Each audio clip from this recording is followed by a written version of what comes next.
Welcome to Moonbase 2.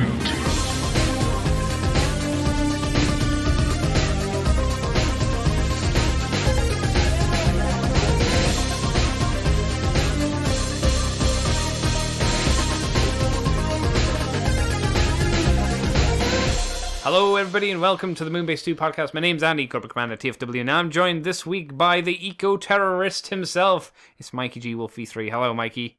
It's good radiation, Andy. No, it's not. It is. No. How's it good? Radiation. Actually, Good radiation. It's good radiation for the planet in Godzilla, but I don't think it was ever proven that it was good radiation for us. Well, I'm just saying, if it brings back a coral reef, I don't see how it could harm us. What if, like, the radiation from the Godzilla movies turned us into horrible living trees? Then we'd have a rolling Fallout 3. Yeah, well, there you go. Oh, yeah, I forgot that was, was that 3 or 4? Or was 3. it New Vegas? Was it 3? It was 3 because it's the only one I've played. Oh, okay, fair enough. Yeah. Oh, yeah, that guy turned into a tree, didn't he? Yeah. Did. Wasn't your mission to kill him? Or convince him he should live forever? One of either that or, yeah, but it's one of those things where I remember I think I went through that a few times, and I basically decided on a complete whim on who lived and who died. You're just like, whatever. It was fine. That's just how Mikey rolls. Mikey just wings it when it comes to life and death decisions. How are you doing this week, though, Mr. Mikey? Is it going good? I'm grand. How about you? Yeah, not too bad. Not too bad. Can't complain too much. We actually have a bit of Transformers news to talk about this week. Again, not a lot, but little bits here and there, so we may as well get into it. Enough. Some third-party stuff. We have Bombusby. I don't know how to pronounce that. Bombusby. I think it's Bombusby. I don't know. Either way, BB-01 Split, which is a Revenge of the Fallen Mixmaster, and BB-02 Giant Axe, which is Revenge of the Fallen Scavenger. That's not an axe. No. Or is it Demolisher? It says Scavenger. But it could be Demolisher, because people, yeah. I'm not an expert on the Revenge of the Fallen Constructicons, I'm afraid, so... But what if it's Demolisher? It might be. I want to say Demolisher more. Maybe it's Scavenger because he has the big wheel above his head like an axe? Which is as stretch as I word that in my mind. Maybe. They're showing some upcoming prototypes. These are figures that are going to combine together because, why not? I don't think it says how big they are, does it? Do we know if these are deluxe or... Legends? I honestly do not know. No, I'm not sure. It doesn't say, at least at the top part of the story. Anyway, they're hitting the market with an alternative to the highly expensive Studio Series Devastator, with probably a much more expensive. Yeah, I was going to say alternative is not really the word. No, because alternative to the highly expensive movie Studio Series figure, which is way the hell more expensive. Yeah, it's an option. It is an alternative, but when you hear alternative, at least in my mind, when you're talking about two products, it's and when you phrase it as highly expensive Studio Series, to me that suggests that these ones will be cheaper. Yes. It's weird. The first two molds show highly detailed robots, which are very accurate to the movie versions, as well as the alt modes. There's also combiner parts. Get the other 5. Because remember, there's 7 in total here, to form Troublemaker. I would have called him Ballbuster because I'm a horrible human being. Scrote King. Oh God, he has him. Scrote King. Look, did you see the image showing and they'll combine? That's how. Oh, he does. Good. Yay. Accurate. Doesn't he come with a tiny man? Maybe. He's standing underneath them. It says on here, balls included. According to the information shared, the combiner form will be around 50 centimeters tall. So what's that in inches? Do you know, Mikey, offhand? If you don't, that's fine. 50 centimeters? Yeah. That's about half a meter. Okay. So you're looking at about 1.5 feet. Okay. maybe a bit more than that. So these aren't legends. No, these are Clearly. chunky monkeys. Which makes a massive combiner. So, Mikey, what do you think of these two figures, which are going to be big? How do you think they stack up versus the Studio Series? What do you think of what we see of, I guess, the combiner parts that those two at least make, which are the top torso of Devastator at least? What do you think? It's hard to compare them to Studio Series because their versions haven't come out in Studio Series. Oh, these ones specifically aren't out yet. Okay. I haven't seen any designs yet or anything. Oh. I think this is a interesting idea. As we're moving into more movie nostalgia, it's probably not surprising that we're getting these kind of figures. Following up from the kind of figures we've been getting of Optimuses and Megatrons and everything else. I think the design looks on point from what I remember of these two, and I have to admit they don't really stick with me that much. Sure. All I remember of Mixmaster is that everyone hated that toy. The original, the original one that came out was pretty waz from what I recalled as well. Yeah.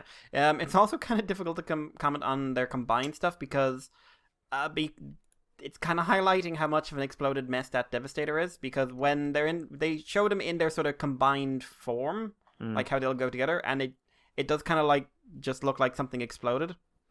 Yeah. And then they show the promo image of Troublemaker, and because we've got no colors or anything else to pick anything out, it just kind of looks like a weird hobgoblin thing. I'm very curious about whether this will look more like the movie design or the sort of the toys we were getting that were based off of a prototype design. Yeah. With the big hunchback. I'm curious to see which angle they'll go down. Maybe you can do both. But I think this is interesting. I think people are going to be very excited for this on one level because there is a lot of nostalgia for that moment when Devastator combined. Yeah, it was impressive for the first time. I remember getting all giddy for it back in the day. Until you started thinking about it. Yeah. But do you remember Chris talking about it? Yeah, God, he wet himself over. Yeah, because back in the day, Chris from TFW saw it before other people. Well, not him specifically, but people who went to that BotCon for that year before that movie came out got to see like that specific transformation sequence, and I remember him talking about it on the podcast, all excited and glistening joy in his eyes and whatnot. That changed. It did, yeah. Took time, but But yeah. Anyway, I'm curious to see where this goes. That's about what I've got. It's going to cost an absolute fortune. More than likely, yeah. I can't imagine this thing costing less than 400 or 500 total. I thought you were going to say 1,000. 4,000 or 5,000. 4,000 pennies. My God. What about you? My favorite picture is the one of Mixmaster in vehicle mode, but with the Devastator head.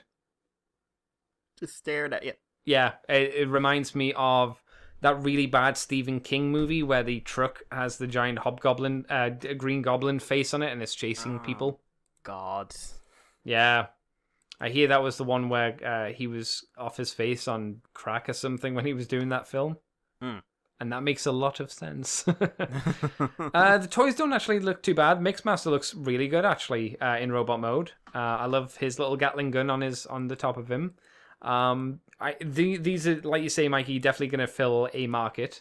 They're going to tickle a lot of people's biscuits who like the movie stuff. But they will definitely be expensive. So be prepared for that. I wonder how arms deep in they're going to go with the paint. Like, are they going to dirty them up so they look like they're cakey and dirt kind of construction vehicles? Or are they going to just kind of keep it simple? I'm not expecting 3A levels of paint on top of paint on top of paint, like thick, like high-end, incredibly detailed paintwork. But I wonder if there'll just be a bit of mud here and there to dirty them up. I'm curious. Yeah. But we'll wait and see. Of course. Mikey, I take the Toy World approach to their movie figures. Their paint jobs are good. Yeah. Toy World usually do a pretty schwanky job on stuff, I would say. Do you want to take us on, Mr. Mikey? Yeah, so this is a quick one. Legacy TV Kun has a bit of a teaser going on. There's going to be a Transformers crowdfunded project in combination between the TV Kun and Takara Tomy. The Transformers 35th Anniversary Commander Convoy box crowdfunding project. We know nothing about it. There is a teaser image of a gold-chromed Generation 1 Optimus Prime, but beyond that, everything is a mystery. Ooh. We know he'll be shiny. We know you don't look directly at him. We can assume he is one, if not all, of the crowdfunding results when it comes along. But just because, why else would you show him? And like they do have a thing over there for Golden Lagoon that I don't really get, but hey ho. Any theory, speculation, thoughts? Speculation on what? On what the hell? No. Yeah. I mean, it's neat. It feels like someone's. They've already probably done a not Lucky Draw, but Lucky Draw-esque Optimus Prime before in the past. I'm guessing they haven't. Otherwise, they wouldn't have been doing it again. But yeah, if you are a shiny Prime collector, a shiny Transformers collector, grab this if you can. But it's going to be hard. It's going to be expensive, I would imagine. I would expect, but we'll see. It's crowdfunded, so who knows? Maybe if you get in at a tier level. Yeah. I wonder, because it is crowdfunded, how many there will be made. Will it be made to order to the people who crowdfund?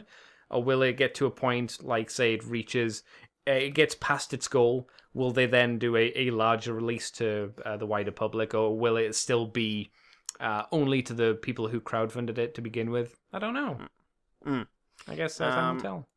Yeah. That was a quick one, so I'll move on to the Masterpiece stuff, because might as well. So first off, another quick one. We have from the Tokyo Toy Show, which a lot of the Transformer fandom seemed very surprised we got any news out of, and I was kind of like, it's Tokyo Toy Show. It's quite big over there. Well, Tokyo Toy Show or Transformers? Definitely the toy show. Yes, definitely. So we got images of the MP19 Plus anime color smoke screen. So this will have vibrant TV colors, smoke effect that will shoot out his foot, and a new cartoon accurate face that highlights that Smokescreen has a really weird face. Did he look like that in the show? Because I don't remember his chin being like Prowl from animated style. It does. It's always been like that. Wow, really? Okay. Yeah, that's why Barricade looks the way he does in the Generations. Okay. But yeah, he's going to be a Takara Tomy Mall exclusive for 8,500 yen, or about $80. So get your pre-orders up if you're interested. Mm-hmm. The other one is one of those moments where I can genuinely say I did not see this coming. No, I'm glad you took this story, Mikey, because you've been doing some research as well, which I'm very happy about. Both me and Jason Kirk have been quite happy to see you covering stuff that neither of us want to look at. Screw you, Jason. Did not see this coming. No, it's quite on nice. Any level. Yeah. There was no world where I predicted this. But Takara Tomy at the Tokyo Toy Show decided that they were going to quell rumors that we were going to have another Starscream, and said that Masterpiece 48 is going to be a full show-accurate version of Beast Wars 2nd Maximal Commander Lio Convoy. Woo! So if you don't know, Lio Convoy was the protagonist from the Japanese exclusive Beast Wars 2nd cartoon. He's appeared in quite a lot of toys on both sides of the pond now. Mm-hmm. He's a popular character. He's kind of a killer design, and he has a third-party toy that basically what if he was Liger Zero. They decided to go whole hog on this guy. He is the robot mode basically looks like the character model from the show lifted and given physical form. Yeah. And the lion mode looks like the best approximation of a very cartoon accurate lion. Mikey, why isn't it more accurate? Andy, shut up. They've got shut up. So as far as we can tell, for gimmicks, he's going to have the wrist missile launchers, the claw weapons from the lion hands. Mm-hmm. He's going. It doesn't look like he'll have the main guns, but he might have the Lion Typhoon. That's for those not aware. That's where his little lion head Main spun around spins. and created a tornado. Yes, but they're also including a gimmick where the lion mode head is a very expressive, anime-accurate head sculpt, whereas just like in the show, you do a bit of a presto change or flip around, and the lion head on his shoulder is a lot more robotic and anime-y. It also means like his normal lion head is constantly staring at him from inside his own shoulder. Judging him constantly. Yeah, and the lion mode, very surprised by this. It's got like functional back legs. Yeah. If you're familiar with Japanese robot lion toys, that never happens. Ever. So this was kind of a shock. I also perhaps think it's rather telling that it's being shown from a front-on angle only. Yeah. I suspect he looks interesting from the side. Yeah. It also looks like his butt doesn't clip down, although maybe that I'm not sure about that. There is a gap there for sure, yeah. You know, hey, this just in, it's not actually physically possible to do what this toy does. But go from why something not, Mikey? Because you see, real lions, and even real cartoon lions, don't have panel lines. Yeah. He does look a little odd next to not the Optimus Primal they've got him with, because that's the anime colored one. Yes. But the other Beast Wars toys, because he's a bit more simple, he doesn't have as much detail. But yeah, he is lifted straight from a 2D animation model. It's quite interesting because, like you say, like the primal he's next to is specifically the toy colored version, which was, I guess, much more anime in its essence anyway. Yeah, and it's the one they used when he was in the OVA. Yeah, so you've got these two who are more anime standing next to ones that have clearly been based off of CGI models. So it's interesting that they have kind of captured the difference between them, and they haven't tried to force him to look like those ones. Which is quite nice. I think that's really cool. I am also like we'll talk about some of the public reaction, but overall, I have to admit I think the things look kind of fantastic. I think the robot mode does, especially since I would also throw out that there has been one good Lio Convoy toy. One. Granted, there's not many, and I mean official ones, not third-party ones. That's not fair. He's only had 3 molds, though. This. The best one was the Robot Masters one. That was a really good little Robot Masters figure. It was smaller, and there are no good Lion Mode Optimus Primes. Very few Lion Mode robot toys that are good. No. I love Galleon. We all know I love Galleon. Yeah. But don't look at Galleon from any angle but the front. No, they're asking you to do a lot. Yeah. I don't know what it is specifically about lions, but I think it's the way that they're trying to incorporate like the big main head. Might have something to do with that, and then the more lithe body. But I'm very impressed with this. It looks really neat. I did consider for a bit like, ooh, would I want to buy a Lio Convoy Masterpiece toy? I kind of do. Yeah, maybe. I might once I see it, like, as long as the price isn't like 300 or something like that, I could be tempted to start saving. Never mind, Mikey. Hey? Yeah. But I threw this question out as well. Do you think this means that very soon, or soon-ish, we'll get a big convoy? I think it's possible. See that. I would love to see that, because there's an engineering thing that needs help. Yeah, well, they'd probably stick fairly close, I guess, to its original figure. They just have... Because it was a big shell former. Yeah, but like, so it can stand up on its own would be nice. Yeah, I imagine problems with back kibble. I imagine most of the back kibble would be able to, like with the Megatron, the Masterpiece Megatron, most of those panels would just start folding and compressing down to be smaller shapes. So that would probably help a lot. But I'd be way more interested in a Galvatron or a Magmatron. Yeah, I was just about to mention. I'd be happy to see a Galvatron to go with this Lio Convoy, because he's only had one figure. Magmatron's had one as well. One, yeah. Yeah, he's just been released in America and in Japan, while Galvatron had one release, which was just Japan and Korea. Oh yeah, of course, yes, Korea got it. Yeah. So Galvatron love needed, yo. Yeah, good. That's a really good toy. Yeah. It is actually. Yeah, and it had gold plastic, and yet did not suffer from gold plastic syndrome, which was quite nice. Yeah, because there were no swirls. Yep, they got rid of it at that point, which is kind of neat.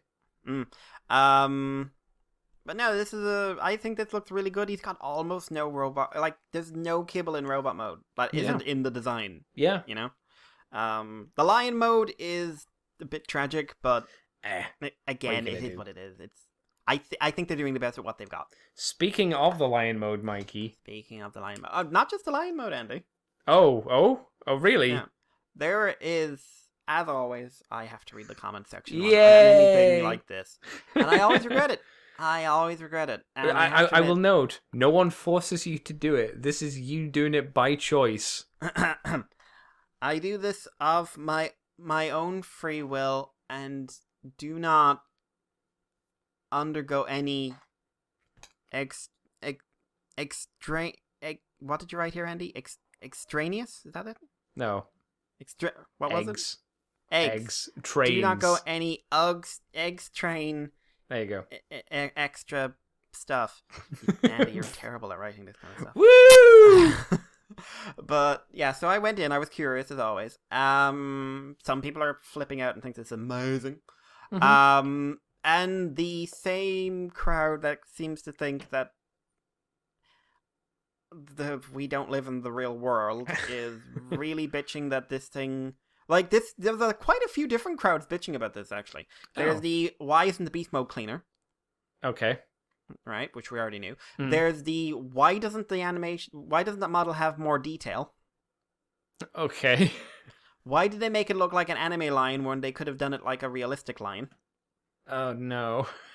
Why did they do this really obscure character when they should be doing more G1 characters? Oh my god, it's a Japanese line, motherfuckers!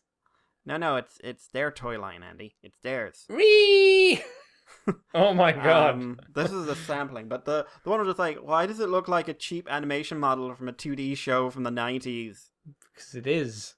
And I was just like, you've never seen a robot toy based on anything but Transformers, have you? And people going like, it needs more fur detail, then it wouldn't look like the show. Yeah. Like, when people in Japan buy these things, they do not want this specific kind of toy. They're buying this because they want a representation of the character from the series. Thing. Yeah, that's what I'd be buying it for as well. Yeah. They do not want embellishments. Mm-hmm. And also, this is, like, y'all have been complaining about needing more G1 accuracy and everything from third party to official. Ooh, there's some irony dripping right in there, isn't there? Because, I mean, that's literally what the blue streak's for. Yeah, but now that like the crowd who apparently hate the G1s are getting masterpieces, they're coming out and saying like, God, this Takara Tomy enslavement to doing show accuracy, and then going on about how the Masterpiece 11 Seekers were the height of inventiveness. What? I've seen that 3 or 4 times, and I have to admit, I'm just like, You mean MP3 Starscream mold? No, Andy, they took away the skirts. Oh, yes, my apologies. Yes, Next it was up, much better. how Masterpiece Megatron was an engineering genius made solidly and unbreakable. Which one? The Masterpiece 2? Yeah. No. Good times. One pin. Such good engineering. Try and form that under an hour safely. What's your thoughts on Leo Prime? Which I will now call him. I mean, it's not his name, though. Leo Prime? No. I think it's really good. I think it looks great for what they're doing. I think it will be a bit of a kind of effect when we see how much it's going to cost. Because I kind of scoff at the people who say it should have more detail, but when it will cost probably what it's going to cost, and it doesn't have that detail, it does feel like you're losing something and not getting anything in return, even though it's nothing major, at least in my eyes. It'd be interesting to see how it stacks up against the Primal in terms of its pricing, because it's around the same height, so it shouldn't be the same price as Dinobot. It certainly shouldn't be the same price as Megatron. Yeah, I mean, the engineering also doesn't look that insane. Like, some people are saying, like, oh my god, it's an engineering marvel. I'm just like, is it? Let's calm down here, kids. Yeah, we haven't seen the line from the side, so at the very least, what we know happens is that the lion head kind of goes inside out, basically. And you can rotate the the legs around so that it hides his kneecaps. Yeah, and the shoulder pad on the other side will kind of unfurl a little bit and the tail will pop out, so... Yeah. Yeah. yeah, I don't know how good, in quotations good the transformation will be, but as a figure, as a representation of the animation model from that show, I'm more than happy with it. I suppose it'll be interesting to see what he comes with though, like in terms of accessories, because I haven't seen Beast Wars Second all the way through. I've seen like a few episodes. I still haven't got around to it. Are there iconic things he has? The main guns are the main ones, right? Oh. And then the claws are another one. He's got those. Mm-hmm. The wrist. A lot of his weapons are integrated. That's the thing. Yeah, I mean, like, are there any accessories or things that he's had in the show that he picked up and went, "Oh, this was a thing I held once, so let's make an accessory of it." I held him once. I didn't want to do it again. Was Moon in this one, or was that Beast? Beast no, Wars Moon Neo? was in it. I would love a little masterpiece Moon. If all the other ones are coming with like crappy little spikes, I want a little masterpiece Moon and Artemis. Yeah, because that was second, wasn't it? That wasn't Neo, right? Yeah, that was second. Okay. She wanted to. Artemis had a thing for the squid. Clawjaw? No, that's his American name. Yeah, I don't remember his Scuba. Yes, yeah, Scuba. Yeah. And yeah, why not give him those two then? I guess. Yeah. Again, like I say, I don't know if he could have anything. I think he also had a Navi. A what now? A little Navi computer girl thing. Oh yeah, that would make sense. Anime. What else did he? I'm trying to think because, like I said, most of his like accessories are integrated stuff, and the show, because of its budget, which was very low. Oh yes. Made a lot of reuse of cells. Yeah, that makes sense. So I don't know. I know he had a handgun at one point, but that'll probably, if he had a handgun, that'll probably be in this. My thing is like repaints. Oh, this is easy. I mean, Primal you can do into the burning one, so he's just red, and then this guy he's got like Flash. At least 3. Yeah, the Flash, which is the sparkly one, or there was the 2-pack. 2-pack with burning. Yeah. Oh no, that would be. Oh God, Mikey, that'd be like 500, 600 something probably. Yep. They could do the Lucky Draw version, which was basically Nemesis version, so his mane was purple. The Galva Convoy, Galva Lio Convoy. It's called. Is that what it was called? Because it was like black lion, purple mane. Okay. And then there's Black Lio Convoy. Was that the Robot Masters one where it was black, but it had teal on it as well, like Nemesis? No, it's the original black repaint. Actually. Oh, was that the one with the grey mane? Yeah, he's in the show. Okay, right. He's in one episode of the show, but he's literally just like a grayscale version of Lio Convoy. Terrible mold got a lot of repaints, didn't it?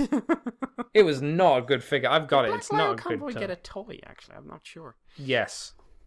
Yeah, definitely. Lio Convoy. I don't know if it was a lucky draw, but I remember seeing it at one point and being like, I should buy that. Or was it just Robot Masters, or was it the original as well? Robot Masters got one, definitely, and I think the original one did as well. Yeah. It was a Toys R Us exclusive. Yeah. And a lucky draw version. Yeah, I was right. Woo! Go me. Which gave him white butt. What? A white butt. So his bottom was white. His bottom was white. In lion mode or in robot mode or in both? Don't know. Also in the show, so I'm looking. The Robot Masters one, he's a black lion with a grey mane. Right. In the show, he's a grey lion with a black mane. Oh, motherfuck. Yep. That's how they get you. They do both versions of him. I hope his episode was called The Black Lio Convoy. My God. What happens there? By looks of it, Starscream hits on him. Oh, okay. Fair enough. Because Starscream was very, very little bit gay in that show. In very Japanese cartoon, I am a homosexual. Yes. Yeah, they did overplay the hand in Japanese media sometimes with gayer characters. Worked once. With a man wearing a nut on his shoulders, it worked very well there in that case. But I hope they don't go too crazy with the repaints. I could see at least one. Primal will get probably one more because he only had his cartoon show and then this toy version, so maybe they'll do the burning one as well, I guess. Also, Optimus Prime colored version, because there is a Leo Prime toy. The first repaint of the Leo Breaker toy, or Liger Jack, whichever one it was. He got repainted into like Optimus Prime colors and was released as Leo Prime. Yeah, God, I don't think they'd do that because that was only an American thing. Yeah, but they might. I hope not. Shall we move on, Mikey? Let's. Right, so the official Transformers War for Cybertron fan vote for 2020 was live. I don't know if it's still live. Via their Facebook account, they revealed 4 Transformers silhouettes earlier in the week, and then they showed off who they were, and no one was surprised, because unless you're an early Transformers fan and new to the fandom, you probably guess who these 4 Transformers were. All Decepticons. So you had the choice between Nor, who's recently had a toy, Run Amok, or Run Amok, instead of Run Amok. Massive distinction. Who's has he recently had a toy? No, he had an exclusive in Japan. Yeah, so there was that. Needle Nose, who was gonna have a toy. He was gonna have a toy last vote. Yeah, and then he had a toy in the last club thing. Does that mean, do you think this is rigged to Needle Nose? I think Needle Nose is the least likely to get it. Yeah, weird. And the last one being Shrapnel, who again has recently had a toy. Yeah, my money's on Gnaw or Shrapnel, I'll be completely honest. And yet they've both had toys, really. Yeah, I mean, they're the two most popular. I can see maybe Needle Nose above Run Amok, at least. I think Run Amok's got a better chance. What, the Needle Nose? Yeah, because Run Amok was in the cartoon. I think the fact that Needle Nose was in the comics might help him. If it didn't help him before, because like basically once you bring but he was against Impactor, who was much more comic focused. Yeah, but now he's up against an Insecticon and a shark. And the guy who's been in the cartoon, and everyone remembers from that episode where Galvatron tried to kill him. No one remembers Run Amok. People remember Run Amok. Also, if you want to go comics, he was one of the first characters in the comics. Fuck off. Now you're being silly. People remember him from the comics. Also, 48 hours to vote. Jesus Christ. Yeah, they did not have this up very long. I don't think they had it up very long. I don't know. I don't think, as far as I'm aware, they announced the winner. I'll head over to their Facebook page, because maybe it was there. Okay, there was a results page. Run Amok won.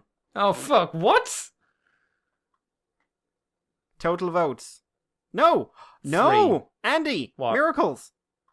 So Needle someone Nose. took 3 hours and counted the votes. Jesus, okay. Right? So, in last place, Gnaw. Well, 253 votes. I'm surprised, to be honest. In third place, this doesn't make sense because for some reason you added on an extra thing. Oh, I get it, because people misspelled things.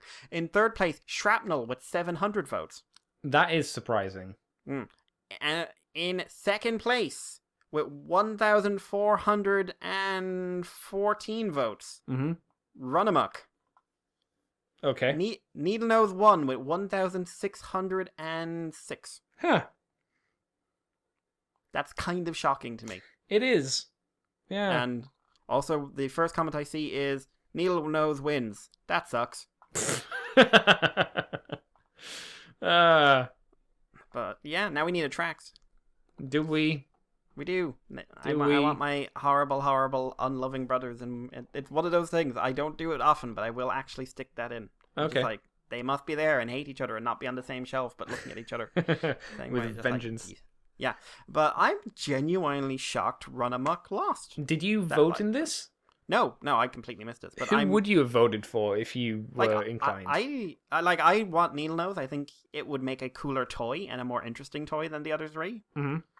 But I'm genuinely shocked that the other 3 didn't win. Gnaw or Shrapnel, I thought were like guaranteed. Yeah. Because one's an Insecticon and one's a Sharkticon. So I would have preferred probably Shrapnel, but with the concession that they really make him, it would have had to have been very different from his Legends figure. But it wouldn't be. That's the problem, because with the Siege line, even though they're War for Cybertron versions, they still look incredibly G1. Like, painfully so. Apart from, like, some of the vehicle modes, like Soundwaves, who's the flying barge. So I mean, sure, needle nose. None of these four really inspired me personally. I was not like, oh wow, I really want them to do this character, because I just looked at them and went, I had them all. Maybe I'll change my mind when we see a prototype of the winner, if that ever happens. So, you know. Yeah. Also, like, the fact is, this 48 hours makes me think shenanigans. Do you think I was right with the whole needle nose wins? Maybe, but I think they didn't, like, this was not like, hey, fans, engage. This was, hey, fans, you're too late. You're interested. Yeah. Yeah. So, whoever, like, if they came out and said, oh, it was shrapnel, I'm just like, you had it made all along. Didn't you? Yeah. Also, apparently, Shrapnel's got his name back. Oh, yeah. What was it? Hard Shell? No, that was Bombburst. Scrapnel. Scrapnel, that's right. Well, currently he has it. I mean, might lose it in the future again. No joke. Well.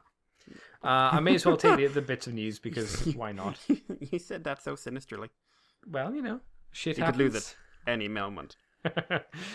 We also got in-hand images of Wolf, Cybertron, Siege, Ratchet, and Blue Streak. Mikey! Yeah. They are repainted versions of toys we've already seen.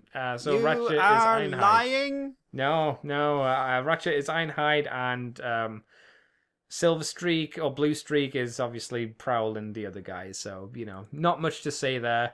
I definitely would have liked Ratchet if he had a bit more red to him around the trouser area, because he is a very white toy, and just a little bit of red, at least around his groin, to break up the red would have really helped. It is very white. It's too white. And that's speaking as a very pasty individual. It's like if you were naked, really. It is. Same amount of red parts. With sunburned in certain parts. That's right. Not on the groin, though. Protect my groin. One thing I noticed, at least on these, granted, I don't think these are final versions. At least there seems to be no scuff marks.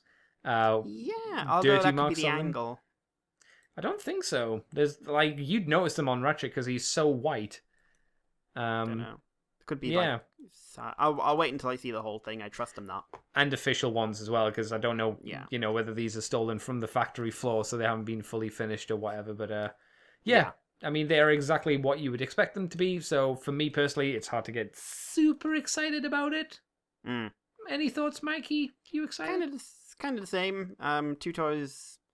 I feel unremarkable. Okay. To me, they're unremarkable, and like I know people are kinder to the Prowl toy than I am, but I'm not impressed with that figure as a whole. I think you would be if the Barricade one had a good head. No, I will not let up on it. Because that could have been a really cool figure that I wanted if he had a decent head. No, he's got Smokescreen's face. Yay! Smokescreen's a normally large face. Yeah, fantastic. I may as well again continue because there's still more Siege stuff to kind of cover. This was again shown at the Takara Tomy. It was at the display at the Tokyo Toy Show. So we got our first look at Big Thick Boy Mirage, and I didn't think I'd have to use the word Big Thick Boy in terms of Mirage, but hey ho, he's decided to beef up a bit since his classic days, not his G1 days, but classics. Mirage has been lifting. I don't know if he's been lifting, but he's getting chunky, that's for sure. As his robot, we see the robot mode and we see the laughable F1 car mode. The robot mode, and it's not an F1.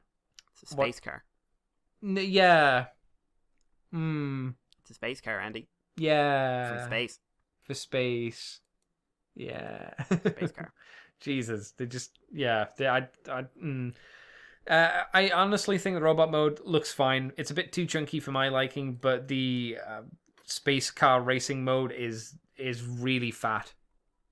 Distractingly fat. At least to me. I really don't like it. That's not aerodynamic at all. No. What do you think of this, Mikey? Since they just kind of didn't even bother. At least it does not seem like they even tried to make it Cybertronian. No. I don't mind the robot mode. Mm-hmm. That's about it, really. If you're going to do a War for Cybertron line... Do something Cybertron-y, by any chance? At least try. I mean... and don't say, like, hey, it's not an Earth car because it's a race car, but fat. No. Slate, Andy, no. that makes it from space. Yep. Space. Look, he's got advertising on the side of him somewhere, probably, but it's in Cybertronian, so it's space. Oh, yeah, yeah, you'll know that'll be a thing. I don't know. I mean, you have the freedom to do any kind of future design you wanted. You could even make a reference to, because Disney own Hasbro or something similar to that. So you could make him into a Tron vehicle. You know, a light cycle or something like that. I don't know. It seems a shame and lazy. Andy, he's literally the space race. He is. Space race. They also showed off in their cabinets. They showed Impactor, who's got some fucking hollow-ass legs. Jesus. Don't like that toy any more than I did the last time. No, same. They also showed off the Omega Supreme and basically the rest of the line that's kind of in the case. So was there anything there that struck you, young Mikey? Not really. Unfortunately, Thundercracker's blue really makes his crappy battle damage stand out. Yeah, it's a bit more prominent. There's that. But apart from that, like, it's all stuff we've seen. Yeah. And the last bit, which we probably should have put earlier in the news, but hey-ho, we have the Generation Select Piranacons and Piranacon and Scalor. Not Turtler, unfortunately. Piranacon or Kron? It says Piranacon. Unless Are I've we sure that's misspelled it. called Scalor? Well, it says and Scalor. Yeah, but we're calling it Scalar. But do we know if the toy is called Scalar? Or that toy is called Piranacon, for that matter? Might be Gulf, since it's for the Japanese fans. Well, I mean, I think they've confirmed Snaptrap is Turtler. Good. That's the name anyway, because that's the name it was released over there. Yeah. So I'd be more into that because at least he's got a character. Oh, I see what you're saying. You're saying this should be King Poseidon. Yeah. Okay, yeah. It's not listed here, but it's probably going to be called King Poseidon. No! Look at the back! Look at the back! Pre-order, King Poseidon. Yeah, okay. Woof! Yeah, it says, Master Force toy! You mean... Way better! You mean Project King Poseidon. Yeah. Not pre-order. Don't care. Project King Poseidon. It's King Poseidon. Makes a Master Force toy, which makes it better. So we see images of him in, or Turtler, in the centerpiece mode with the head for King Poseidon. We see Scalor or Gulf, I suppose he's called, in robot mode and fish mode. The robot mode looks like... Oh god, what's the... Blot? Or No, Twin? neither. Not to me anyway. The head reminds me of... Oh crap, what's the fucking Technobot? Oh, It's one of the Technobot's heads. Lightspeed? Lightspeed or the other flying one? Plane 2. That's his name. Lightspeed and Plane 2. My name is Gary. Shut up, Plane 2. That's your name, by God's sake. Yeah, I think it has the Technobot head for that. We see him in his lovely little fish mode, which is very cute and dinky. Well, it's not dinky, it's quite a fat little fish, really. Is it Coelacanth of Doom? Yeah, we do see Turtle in turtle mode, but there are not many photos of it for, I think, very obvious reasons. He's way at the back and looks like that toy, but with a turtle head. I think the only one clear image you have of it looks like it's the best that they could do with that mold. And that's not a positive thing. I don't hate it. I realize what it is, but I don't think it looks amazing. At least here, maybe with colors, it'll look less bad. But it's not the most impressive thing. But I suppose you're not really buying it for Turtler in his turtle mode. Although you should be. Yep. You should be. He spent so much time in it. He was so good in it. Yeah. And I think that they managed to get the Coelacanth off pretty decently. So it is kind of disappointing to see the turtle mode not be all that. Yeah. Well, it's the hunger mold. Yeah. I mean, what can you do? It seems like it's going to come with brand new hands, at least, with individually posing fingers. Those look like new feet to me as well. Those have claws. The feet have been molded differently, but it's still the same. They seem to work the same way. They don't look like they're any bigger. They have little guns on the side of them, at least. But yeah, but I mean, whose feet are they then? I mean, they're not. I mean, yeah, they're newly molded feet, but they're not like newly designed feet. Oh, where the right, hands seem to be newly designed or better. The hands look very posable. Yeah, that's what I mean. They've got fully posable fingers. Well, they can, each individual finger can move at the knuckle. There's no like extra spinniness to them. But the thumb also has a peg hole in it, so you can peg guns into it, which will be handy. These aren't the best shots, obviously. But what do you think, Mikey, of what we see so far for Project King Poseidon, the Japanese, what I think is the Japanese only thing? They're saying Generation Select, so it'll probably come over here as Piranacon, but I care more of it as a Master Force toy, so deal with that, world. Mm-hmm. No, I think he looks really good, to be completely honest. I think the Scalor, or Gulf, we'll say Gulf. Yeah. He looks pretty solid, and I think the Piranacon looks way better just already than I was expecting. Yeah. That head sculpt, I did not expect it to look that good. Yeah, they nailed the head sculpt, definitely. I'd be interested to see how it stores inside the turtler mode. It doesn't store, he's just wearing it as a hat. You can also see the silhouette in the background that they're using, and he does seem to be holding a gun. So let me see. A gun or a gun made of people gun? I would assume a gun made of, a person. Yeah, those are lobster legs. Yeah. So it's the full team, so that's good. I want that, but I'm also very concerned that arm will not hold that up. No, it'll be a feature that you can do, but you won't ever do it because it just won't support that weight unless they've really tightened the joints up, like something fierce, which I don't see happening. Maybe I'll be wrong. Maybe I'll be wrong. It's gonna look a lot better colored, obviously, no doubt about that. You know the worst thing, Mikey? What? There will be no comic to go along with this guy, more than likely. Oh, I'm sad now. Yep. No little fun chibi adventures of them going to the Legends world and learning what it is to be friends. We've moved on from that, Andy. I haven't. I don't think I ever will. I think I'll always be very, curmudgeon-y about it forevermore.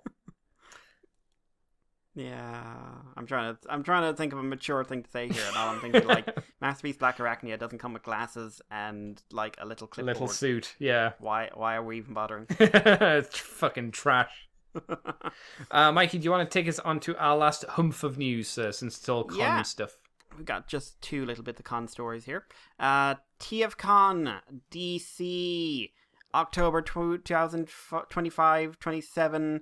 2019 in Reston, Virginia. Tickets are now on sale. And it just hit me, didn't we just have TFCon America? I mean, on one coast.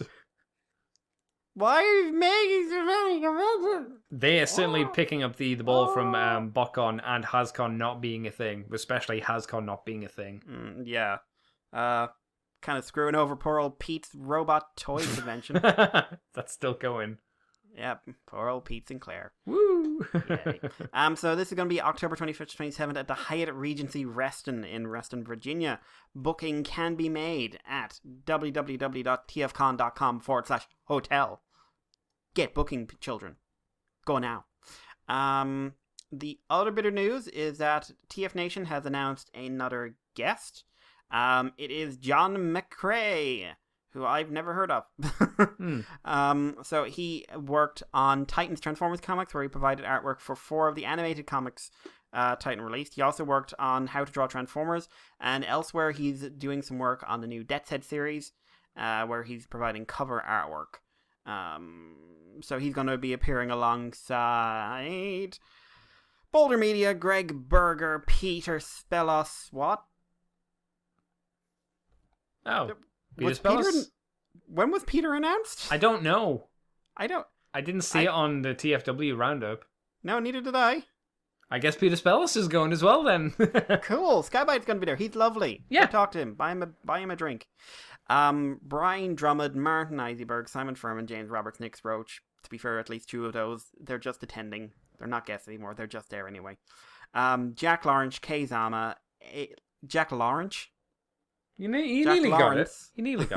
Kay Zama, EJ Sue, Andrew Griffith, and John Paul Bove.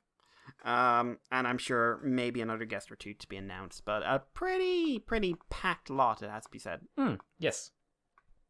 But yeah, that's the news, really. Well then, Mr. Mikey, I'm going to throw it over to you as usual and ask what you've been up to this week. What have you done for fun, boy? Well, the main week was kind of nuts in terms of work. Yay! So what I did was come home, eat, and go to sleep. Wow, that sounds really fun. Yeah. So unfortunately, I missed most of my shows. I did catch one or two, but I missed most of them. Geo wasn't on this week, which I'm kind of glad of. To be honest, I needed but a break. you love it, Mikey. You missed your favorite show. I think I hit a tipping point last week, Yeah. and I think I needed to pull back. I also I didn't catch Dororo, but I'm kind of thinking I'll let that wind down fully and then watch the whole thing in a block. You may as well. I did catch the new Blade of Demon Destruction. That was still gorgeous, but the story is now starting to make me feel like, and it's getting a little bit. We're hitting that, and this is when the writer. I think I said last week. This is when the writer realized that they were going to have to be writing this story for the next 10 years, nonstop, with an editor over them with a big stick. What do you mean? With that, it's that shonen vibe of, and now we must introduce a plotline that can only be concluded years from now. Oh no! It's not. It's kind of the curse of shonen popularity over there, Right. but it is what it is. I did watch Giant Chicken, Yeah. which was basically Giant Chicken at the beach. Yep. Yeah. Including, do you like my bikini, sir? Nope, I'm paying attention to literally nothing. Where does Penguin? No. It's. I think that bikini will do you well and not let water get on you. Fantastic. This is very practical. I approve. Yes, where does Giant Penguin? Yeah, I love the penguin suits. The penguin diving suits were amazing. And she's sulking in it as well. It's great. Yep. But no, it's a fun episode. It's kind of a bit of a laid back one before the shit hits the fan. Yeah, for I guess the season finale this time? Well, this didn't feel like a season finale. Not this episode, but leading No. up to the season finale is what I mean. They're setting up Yeah, for the season finale, but- maybe. Hey, just unlike the last 2 or 3 weeks, it hasn't felt like a season finale. Yes. Right, so apart from that, there wasn't much TV watching. I did today, just on a complete whim, I ended up watching the first episode of season 2 of Kakaguri. Is it Kakaguri? Yeah, Kakaguri. The show about the crazy gambler lady. Oh, I thought you gave up with season 1. No, I finished season 1. I liked it well enough. It was just one of those series that's very aware of its own cleverness, and it's kind of one gimmick. So I was just curious. Okay. And yeah, it's continuing on with that whole theme. It's introducing a bunch of new characters. It's still got crazy facial animation that I think is kind of its big selling point. The visuals on this thing are way better than they should be. Yeah. Also, the intro is great crack. Love the intro. The characters are fun in it, but I'm just like, it's a one-note gimmick that repeats over and over again of everyone's going to gamble. Everyone underestimates the fact that she is unbreakable in gambling. She doesn't care if she wins or loses. Mm-hmm. And everyone else does care if they win or lose, which means they automatically are going to make more mistakes than she does because she's in it for one reason and one reason only. She's in it for the hit. The sexual thrill of it, basically. Basically, yeah. Yeah, you know what she is, Mikey? She is the darkness of the gambling world. Yeah. But so yeah, and it felt weird. It felt very odd because this episode was structured like, hey, you may be watching this and you aren't familiar with these characters. Here's a rundown of everything. There was a 4-minute random. Here's a song showing what happened in season 1. Okay. And also, there's this thing where the new character's introduced, and they're like, this person, and they're bluffing, they're hiding their fear, and it's only there to highlight the fact that no, they're not. They're literally this crazy, and anyone watching the show probably knows that. So it felt a little odd, but it's fine. I think it might be fun to dip in and out of over every now and then, but I have a feeling I won't be going back into it because I never really got that enthused by the games, mainly because half the time they were explaining the gambling aspect, I got a bit bored and stopped paying attention to the rules, and it was like I wasn't sure what the rules of the game actually were. That is its biggest fumbling as a series, in my opinion. Yeah. I also watched a fair bit of Star Trek during the week. What Star Trek? Bits and bobs. I mean, do you mean from different eras? Yeah. Or? Oh, okay. So, like the Riker episode from season 7 where his old captain comes back and he's like, mutinied. Oh, is that the one where they're trying to find the cloaking device for the Federation? Yeah, the Pegasus. That's a good one. And it was like, what was it? I'm simply going to have to trust you. And if I find that trust is misplaced, Riker's never been on this end of the Picard speech before. No. And he's just like standing there, just like, shit, is this what it's been like for everyone else? Technically as well, then you watched the last episode of Enterprise, didn't you? In a roundabout way. Don't remind me. That's very dumb. Yes. It's very, very, very... Like, when you watch that episode, and just like, you know what no one would ever, ever, ever stop to do in this episode? Go play a video game. I'm going to play a video game where I immerse myself in someone else's life. Oh, Mikey, what if it was Pokemon Shield and Sword, so they got to angry Scottish lady? Oh, man. Well, that's different. That would be different. I'm going to be very disappointed if I ever sit down to that game and it's just like, oh, she's so normal. She won't say anything because it's your character, so it is shit. Yeah. You need to make your own dialogue. Then you need voice communication when you're playing. And you need to be able to like yell down at people, for fuck's sake! But yeah, and also if you're not playing as Scottish girl, I don't know what kind of human being you are. Wrong. Yeah, if oh look, you're little boy in the hat. That's fucking wrong. In the canon version, that boy doesn't live because she's murdered him. Yeah, she beat him to death with a claymore. She didn't cut him. She beat him to death with it. Yep. With the flat edge. Yeah.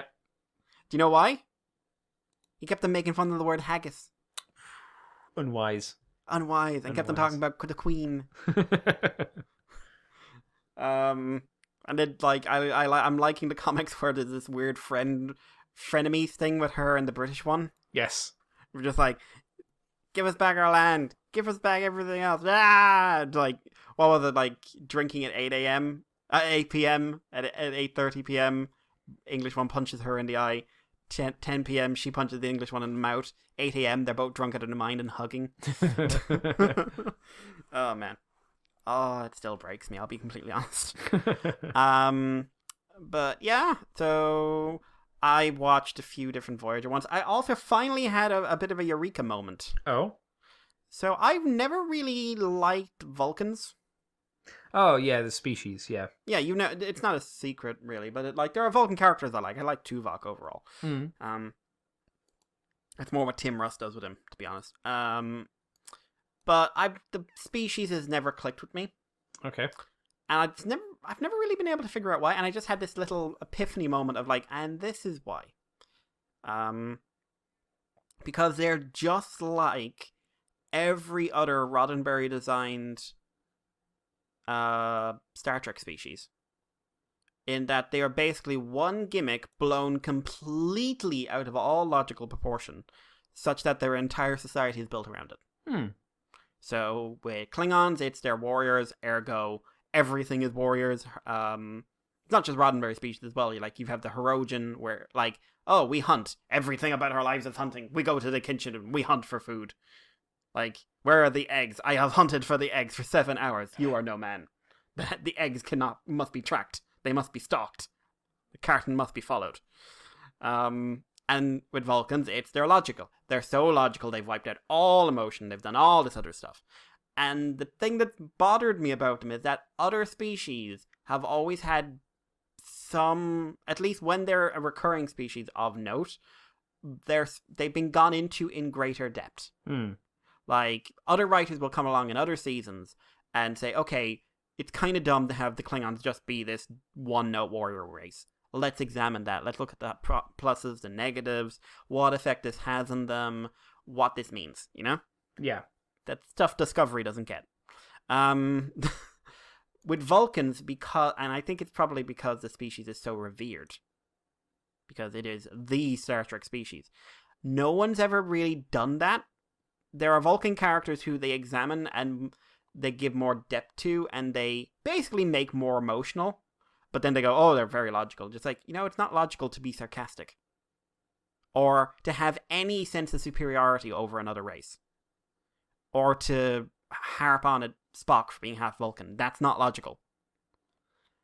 And I think because the Vulcans are so stereotypically that kind of, it turned out Roddenberry was kind of a big racist in many ways. That kind of character development he has, and because they've never really been expounded upon about the pluses of the being logical, the negatives of being logical. What does logic really mean to Vulcans? Are they all completely logical, or are there ones that are more emotional? Blah blah blah. They did a bit of that in Enterprise, though. The emotional stuff. Yeah, a little bit. They had a cult. Yeah. That's why I said a little bit. Yeah, a mind raping cult of happy people. And just ultimately, like, they feel very flat to me because of it. Like, Vulcans have not changed. Ever. And they probably never will at this rate. And like I said, there are individual Vulcan characters that, because they're on a show for a long time, you have to do something with them. But the Vulcan species has never been developed satisfactorily, in my opinion. Like, what Discovery did with the whole logical terrorist thing was just like, of course, because they're terrorists, it has to be because they're logical terrorists. Like, I don't know. It was a random little epiphany, you know? Okay. I still like Spock. Don't come after me. It's fine. The other thing I did was I had a little bit of a monetary windfall during the week. Woo! So I ended up finally getting that PS4 I've been going on about for donkey's years. Was toying with getting the Pro, but it's way more expensive over here in general. Mm-hmm. And also, even with, there was a big sale on this week worldwide. And even with that, it was still fairly dear to get a regular one. I was just like, if I get a Pro, I will have literally no money left. If I get a regular one, I'll have a bit left and I can use it for something else, you know? Yeah. Or use it to get games or whatever. But then it turned out that I just decided I'll take in a few old PS3 games and a few Blu-rays and stuff, and I'll get 50 quid from them. That's impressive, because DVDs aren't worth shit. No, I got 200. Yeah, even then I'm surprised you got anything for them. Like 50p usually is how that works. No, I didn't take in 200. I got 200. Oh, okay. I got 200 euros for the entire bunch. I had like 20 things. Wow. I'm slightly amazed. Yeah, same. So I ended up getting 1 or 2 games. I got a couple of games free with the console, and then I basically went around the CEX going like, this is mine, this is mine, this is mine, and I've still got money left over from it. I've got 12 euros left. Woo. I also did go and then actually just buy 1 or 2 games. Oh, by the way, you know that Galgun thing you tweeted me today? Yes. I nearly bought it yesterday. Oh God, really? Yeah, because it looked insane. But it was I was in the shop. I just completely forgot. I left the shop and I came back and said like, it was only 10 euros as well. So I was like, oh, I'll get it. Why not? So I probably will next time. There was also one called Songs of Memory, which looks very interesting, like a visual novel thing that looked like, hey, a visual novel with combat. And I was just like, what? How'd that work? But the games I got between, like, I didn't pay for the vast majority of these. So if I just bring up the list, Sonic Mania was one. Yes. I haven't played many of these yet, so if when I do get to one, I'll just stop. Sonic Mania is really fun. My God, does it beat up your nostalgia bone? Yeah, in a good way. In a good way, it's like pinning it to the ground and saying you love it, don't you? You love it! You know what's weird? You play it and you're like, oh yeah, they can make good Sonic games. Or at least one guy can who has a vision, who was then funded by Sega because they went, oh shit, this is actually good. Yeah, and then but yeah, afterwards they released Sonic Forces. Yeah, I mean, it shows that the company doesn't learn, even if one man made a game that was good. He's just sitting at home with his arms in the air going, doo doo doo doo doo doo doo doo. But no, that's really fun. I like how the levels are big enough that if like Knuckles and Tails start in different spots in Sonic. Oh right, I didn't know that. That's neat. But that means their levels play out a bit differently for each character, which is really good. Yeah. I haven't got the DLC characters Mighty and Ray. The squirrel. Yeah, I don't know if they're different or whatever. But oh yeah, the squirrels, like, you know, there's an achievement which is like get through the casino zone in so much time, and that's apparently really easy with Squirrel because he glides, but he doesn't glide like Knuckles. If you press up and down, he can basically fly. Oh, cool! So you can almost fly throughout that entire level and just avoid everything. Yeah, I don't know about Mighty though. He'll do something different. I see. It's weird they're doing Mighty because, like, who's the Chaotix? No one remembers. The crocodile, the bee, the pink rhino thing, and him. Chameleon. Whatever. He was a chameleon. He looked like a rhino. It was, what was it? It was Vector.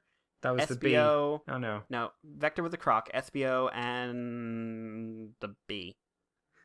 But I was always like, Barry. like the three lads there, the crocodile, the bee, and the chameleon, they always get shown. Yes. Whenever I don't think Mighty's been in anything since the Archie comic died. Oh, really? Huh. Yeah, Mighty disappeared. Mighty showed up in Knuckles 3D, I think it was. I guess Mikey can get fucked then. Knuckles Chaotix, that was the game. Hmm. Which I've never played. I should really play that at some point. Which one, sorry? Knuckles Chaotix. Oh, it's probably not good. Don't know. It's like Given mid-90s. Sonic's track record, it's probably not Yeah, very but it's good. 90s. It's the 90s, Andy. Everything was good in the 90s with Sonic. Relatively. I said relatively. Okay. I got Dad of Boy. Yeah, woo! God of War, but we all know what it is. I got Titanfall 2, which I tried to play yesterday, and then it said, we need to install some stuff. It will take half an hour, and I said, I'm going to bed. I'm surprised I wouldn't have pegged you as a Titanfaller. As it is Call of Duties, basically. Yeah, but this is a story mode, which everyone says is really, really, really good. Mm-hmm. And the campaign is supposed to be a decent size, and it's supposed to be written by an anime guy. Oh, okay. I didn't know. So, like, it's... because the first game had a campaign mode, and it was apparently quite shit. Yeah, no, I remember hearing that, yeah. Yeah, so I'm interested for the campaign mode and not the multiplayer. My friend Chris enjoyed Titanfall 2, so... I got Valkyria Chronicles 4. Oh, neat, okay. Which I hear is real damn good. They had Valkyria Chronicles Remastered, and I nearly got it, and then I saw next to it Valkyria Chronicles 4, and I'm just like, I'm getting that. Have you played 3? No, because I heard 2, basically whichever one it was. 2 and 3 weren't very good. No, sorry, Valkyria Chronicles. Have you played that one? Yes. Okay. Did you like that one? Many times. Yeah. One of the things I did actually make an effort to was not get stuff that's a remake. Yeah, because you've already played it, so yeah, that makes sense, yeah. Because, like, there was Odin Sphere, and I played that, and I'd like to play that again. There was Crash and Spyro and everything else. I was just like, if this is my first experience, I want to go in with the new stuff. Makes sense, yeah. But, on that note, I did get Final Fantasy Type 0, which is a formerly Japanese exclusive PS3 game that came out in the PS4 over here. It was out for a good few years, and then they released it over here. I was always very curious because it looks like summons have a very interesting story role. So I'm going to try that out. I got Final Fantasy 15. So I'm curious. I've only done the tutorial on that. But the combat seems odd. How so? It seems like a really basic, like, hack and slash approach to it. But where you can pause and use potions and magic and stuff. So I need to play the full game. And get into that and see how it plays. Chaos Child and Root Letter, those are both visual novels. Chaos Child is one of the science adventure games. So in the same universe as Steins Gate. So, okay, yeah. Uncharted 4, Horizon Zero Dawn. Yeah. I was curious about it. Nier Automata. Oh. Yeah, that was the first one I picked up. I was going like, I'm getting this. Yeah. I'm getting this. I like that. And World of Final Fantasy, which one's that? It's this weird little chibi thing. Oh no, I've heard of it. Yeah. I was curious about it. It's meant to be quite good, from what I think. So and they've randomly referenced. I know one of the characters that everyone was like, "Why is she in it?" Is the what's she called? The robot lady from Dirge of Cerberus. Oh, yeah. Yeah, she's in it, and I know people who were like, why is she in it, but not anyone else from Dirge of Cerberus who's cooler? Not granted, there aren't many that are very cool in Dirge of Cerberus. There's Robot Lady, and then there's... the dog guy who you talked about. There's Dr. Lady with the one arm. Yeah. She's His sister? Was yeah. that spoilers? For yeah, Genesis. Dirge of Cerberus. No, because he was only in the secret ending. Genesis is... Fuck Genesis. Genesis is in it, Andy. Gact is in it. Oh, no. How did they get the... Actually, it'd be a chibi version, so it's probably not chibi like Gact. 1-for-1, yeah. Fun Pop Gact. Yeah. And the one that I've been playing first and foremost, Devil May Cry 5. Ah, yes, because you hate Devil May Cry. Yeah, it's a terrible game. Yeah, Nico's amazing, by the way. How far are you through it, then? I am not at Dante yet. I'm heading there. I think I've got a couple more missions before we hit Dante. That plays real well. The story is still good. I love the story for this game. It's real fun. The cutscenes are brilliant. Nico's amazing. I want to marry her. Shut up, world. We've all got our thing. Mine is a southern gunsmith lady from a video game. Deal with it. Yeehaw. Yep. When I was looking at playthroughs, I tended to skip a lot of the actual gameplay stuff. Makes sense, yeah. So I didn't realize they're the boss in it. I can't remember her name, but she's a sort of flying fish monster with no head. Oh, that in the church one? Yeah. Yeah. She shoots missiles. What I never realized, and I only realized this because Nero has a line of, don't you need those? That she is shooting multiple copies of her own breasts. Ha! So, and also Lady is in that scenes as well, so it gets weirder. It's kind of appropriate because the monster is Lady. Hey! Or something, right? I think that would have made more sense with Trish if you're going to have breast missiles. I'd like her to be fighting Dante and then just be like mommy issues. She's firing at Dante. You never clean your room. Like, that's a mess. Ara. That's what it says every time it attacks. Ara. You stop that, Trish. No more aras. But yeah, base gameplay is real damn solid. It looked real tight from the gameplay that I've seen. It looks like it's like if you learn how to play that game, man, you can do some nuts stuff. Nero is a blast. Like, it's taking the base Nero concept and tightening the gameplay. It's more responsive. It's way easier to. It's not easier, but it's more sensible how you get the engine revved up on the sword. The Devil Breaker, the variety that brings to the gameplay really spices it up. I personally love the one that makes you jump all around and the one that's a rocket punch. Oh yeah, I know the ones you're Those are my talking two about. favorites. But then they also have one that imitates the Buster Arm, but it's so expensive compared to the others. It's more, hey, this is something you can have if you want that nostalgia hit. Have you got the arm for her pleasure? No, I have no DLC for this. Okay. I might get some, but I think Bloody Palace automatically... Yeah, Bloody Palace automatically installed when I turned it on. Yeah. But that's just, free DLC. But, yeah, his base gameplay, real solid. Level design, real good. Visuals, real good. Sounds, real good. It makes very good use of the speaker and the controller. Oh, yes. Puzzle design is fun. V is interesting to play as. I would say he feels more casual. Mm-hmm. Ooh, look at Mikey coming in judging people. You can get S ranks easier with him, but he's also it's interesting. He's way more button mashy. Right. But that's because I find so Shadow and Griffin are doing the attacking, and V is in the forefront, dodging attacks and charging up Devil Trigger. But you're either on V, which means it's real easy to lose track of the other two.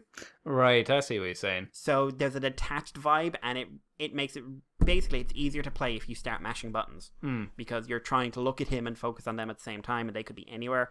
I think having him have to get the kill is a very interesting mechanic that's been played out fairly well. His boss fights are definitely a bit more awkward than Nero's because if the two beasts get knocked down, you basically just have like a minute and a half of just running around dodging attacks, except your dodge doesn't work as well. Yeah. But yeah. So I would say right now he's probably far more technical. And probably, a lot more effort to actually learn to be good with. But that's not true. Dante is. No, Dante is just like, hey, you want every game? Yeah. So I'm really I loved playing as Dante in DMC4 because he just felt so powerful and so over. It felt like you dropped an endgame boss into the middle of a main game, and he was just like, I can do anything here. So apparently, from what I've seen, he looks like he plays pretty much the same, but with a lot tighter mechanics and more mechanics and more weapons. All of them. More.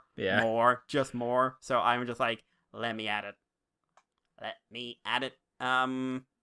But yeah, so I think nowhere near finished it. That is a real solid game. Looking forward to checking out Data Boy and the rest of them. Yeah, I'm glad that was a purchase. It made me happy. Andy. Yes. That's kind of been my week. What about yours? I've got a question. Are you going to be getting yourself some Bloodborne? Maybe. You should. That's a good game. I'm told. Maybe to piss you and Jai off. Oh. One piss, Jai doesn't care.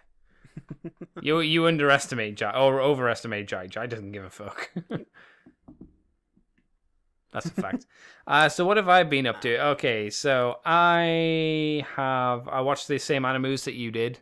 Apart from I watched Dororo as well and went, okay, we're getting to the end, and I've after the loss of steam, I'm just watching it at the moment.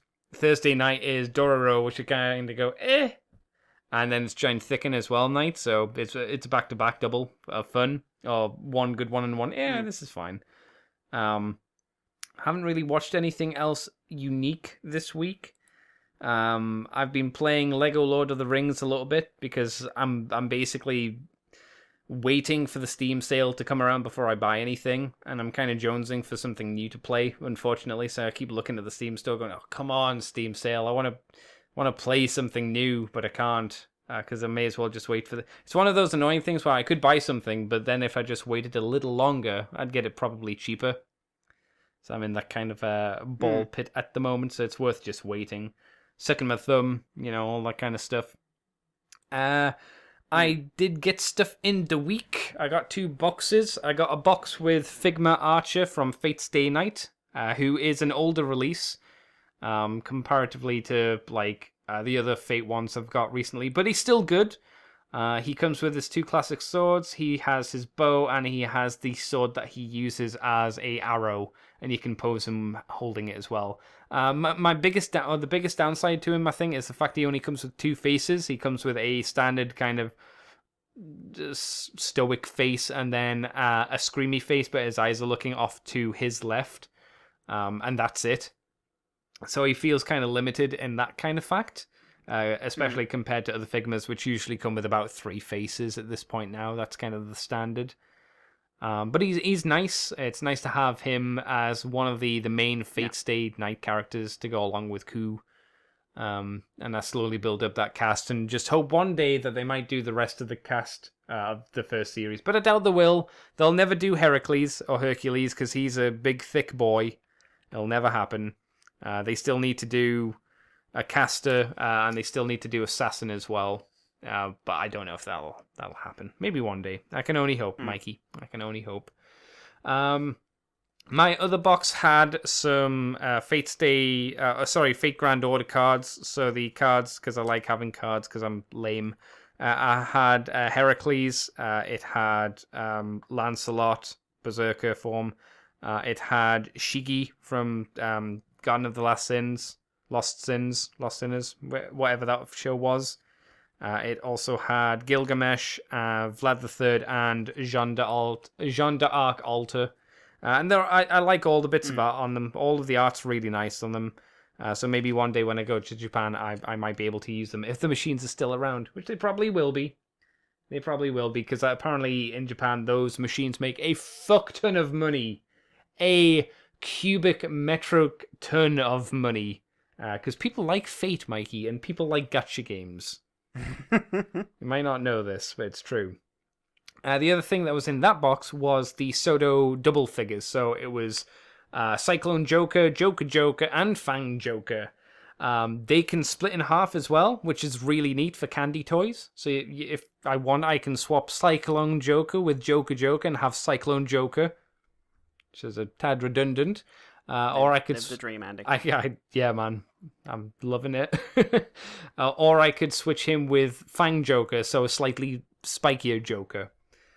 So in terms of a set where you can mix and match, it's not the best, but they all replicate the figures well. It's also got the new stuff to it where they have swappable hands, which is really nice. So you can get the classic Count of Busin's pose, which I really like. No, I'm surprised how well it's done. There's even a piece where you can put the Cyclone side on one half of the stand that they come with, and the Joker side on the other, and have them do the finisher. So that's a really nice little feature. And the Fang Joker comes with the extra Fang pieces, so you can plop it into his forearm, his shoulder, and his leg, and you can also give him one to hold in his hand as well. So they're really good. They're really nice. Stickers are a bit on the side, because obviously, as you know, Mikey, he has stickers on his wrist and on his ankles. and those are a bit tricky to place just because of what they are. And the V-fin kind of crest things are made out of a more rubbery plastic, so they're a little bit hard to shave down when you're kind of cutting them off the sprues. But they give you multiple ones in them, like each pack, and there was 6 in total, one for each side.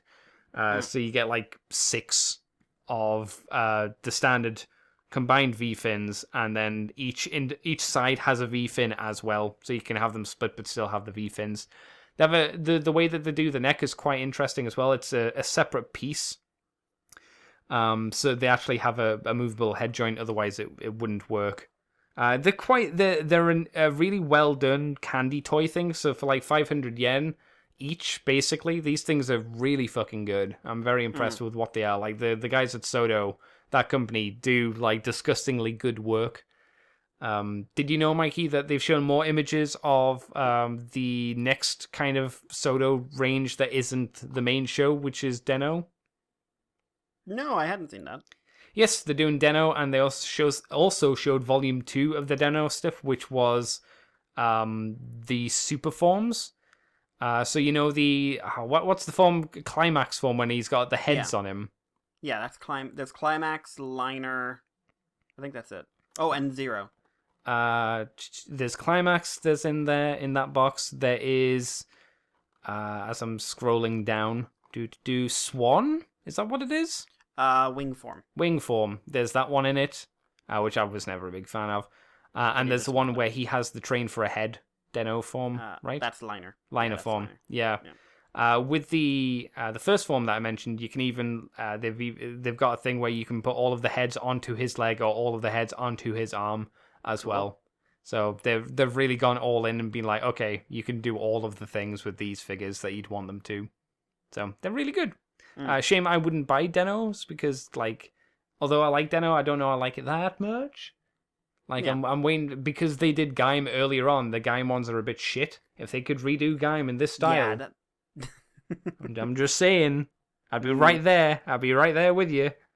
Did it do anything else? I don't think so. Not anything of significance that I can think of. So, yeah, that's been my week, Mr. Mikey. Not as game heavy as yours, clearly, but not too bad. Can't complain. I'm sure it's only been game heavy in the last few days. You mean last night? Heavily. I don't sleep anymore, Andy. I wait. I wait for charging time. I really hope that you go to sleep tonight, because that would be bad if you stayed up to 4 o'clock and then went to work tomorrow. Nah, they don't pay attention to me there. Okay, I thought you were going to say they don't pay me enough. Okay, fair play. Mr. Mikey, we do have some questions for this week. Yes, I have some as well. Oh, do you want to go first then? No, feel free. Okay, first one is from Richard Delafield, or Bisto Yeti. So, we seem to be shockingly light on Lorenzo de Bonaventura news recently. Few. Thank God. Yep. So the question for the show, if you could Lorenzo de Bonaventura for one interview, what is the most ridiculous, most brain-meltingly asinine Transformers movie rumor you could come up with?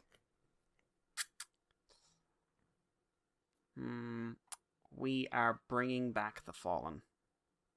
You see, Revenge of the Fallen, Andy, it's one of those movies that critics come down on, in later life. But really, I mean, it was a very important movie. It sold very well at the time. It was very popular. And The Fallen's such a classic Transformers character. He's on fire, That's true.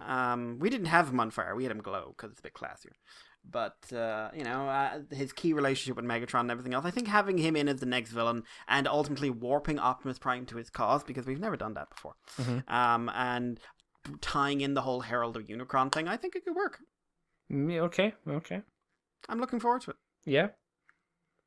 Also, Chip Chase is going to be his headmaster. On board. All right, let's rock and roll. You got one? See, mine, I don't know if it's actually been said by Lorenzo, because it's something he could have said. A live-action Beast Wars movie. Has he said that? He has said it once or twice. I thought so. I was like, what would be stupid? It's like, that is something he's already said. Fantastic. So if it's not Beast Wars, it would have to be live action because that's just how it'd be. Mm. A time travel story. Ooh. A time travel story where they go back and reboot the series, but they have to kill Megatron, who's in the ice. And the movie is the what was Sam Wicky's grandfather called? Oh, Archibald, I think. Yeah, Archibald. It's him played by played by Frank Welker. It's the origin movie of it all. That's Lorenzo. I'm not sad not to hear from him. I hope they've put something heavy on him and he can't get out from under it. You know for a fact, Mikey, that as soon as more Transformers movie stuff comes out, he will be there. You just hear, Lorenzo, no. Oh, I did actually see the trailer for Doctor Sleep. Did you see the trailer for that? I did not. Do you know what it is? No. Have you heard of it? It's the sequel to The Shining. Oh, Jesus. No, The Shining is a really good film. Yeah, just don't do a sequel to it. Well, the sequel was done years ago. Like the book's it's based off of. Apparently, is really good. Granted, I've no idea if it is really good because I've never read it. Because it's a fucking book. Who reads? Losers read. But the trailer didn't look too bad. It looked like it might be okay. But then there is that horrible worry of, ooh, it is a Stephen King movie, and sometimes they don't go well. And people could say, well, what about it? And I'd be like, yeah, that was all right. It was okay. But Andy, it set the standard. Did it? Which one? The new one, you mean? Set the standard. Yeah, it was all right. Set the standard. It's all right. I'd be interested to see it. Do you want to take a question, or should I give you another one? Go ahead. Right, this is from Tento Mon 4. First, the good news. I have exhausted all the furry bullshit I wanted to tell you. Don't believe that for an ounce of a second. Until something new pops up, or you ask for more of this. So that would be Mikey that would do that. Dirty Mikey. That's an assumption you're making. Dirty Mikey. No. Oh no. Oh, no. But with the sad news of the Legends ending, when are you going to do a specifically you, Mikey? When are you going to do a retrospective covering the whole series? When it's all translated is my guess. I think that is a fair guess. I don't. That would be a job because that thing's about as big as Morgan Meets the Iron R&D put together in terms of issues. Yeah, and it's huge. I think if someone we talked about this last week, but we'll throw it in here again. If someone wants to get every issue chronologically listed in order and all translated, I'd happily do it. Yeah, it would be its own episode. It would probably be From the Files of Teletran 2, probably. By God, yes. But yeah, I'd happily do it. But those criteria would have to be met, you know. Yes. To lessen our burden. And because it would be the right thing to do for the fandom for someone to do that, as we said last week. And bad news, Patreon does not seen you the edit update, so I will have to work harder on my first draft. I'm sorry, I don't know what that means. I think he's trying to be clever. Okay. I think he's saying Patreon does not recognize errors and stuff like that, so he has to be more careful when he's drafting his comments and queries. Okay. Because of typos. And I think he was being like, ha ha ha, Tentomon strikes with You're probably right. This one is much more Mikey right here. Also, seeing as my so-called ultimate, in capitals, Heisei Godzilla box set did not include Versus Mechagodzilla 2 or Versus Space Godzilla, I have not much to say about Little Godzilla other than, hey, it's at least not as... he's at least not Godzuki. Keep it chill. Mikey, your thoughts on Godzuki versus Little Godzilla? He isn't Godzuki. That's true. He has a different name. He does. I would take Little Godzilla over Godzuki. Right. Because he is at least cute. What do you think of the idea of the Ultimate Godzilla box set for Heisei not including Mechagodzilla 2 or Space Godzilla? It must have been very strange for you to go into Godzilla vs. Destroyer. Having jumped from, I believe, Mothra vs. Godzilla to that. Mm-hmm. watching it if you're watching it chronologically, because you've gone from 4 movies, or is it King Ghidorah? Basically, you've gone through a good few movies where Godzilla is basically the bad guy, and then at the end of Destroyer, just like, we're all so sad he's dying. Also, he'll kill us all when he explodes, but we're all so sad he's dying. I wonder why they'd miss out those two movies. Why? I don't know. Oh. Like, Are they specifically bad? Are they like Space reviled? Godzilla's not great. It's not great, Yeah. but it's not that bad. To be fair, you kind of sold it to me last week when you said he was just an asshole trying to steal Godzilla's kid. Yeah. Oh yeah, he's just a dick. Yeah. It was like if he could get a mustache, he'd have one. But Mechagodzilla's 2 is generally regarded as a good one. Is that the one With Rodan. Oh right, okay, I haven't seen that one.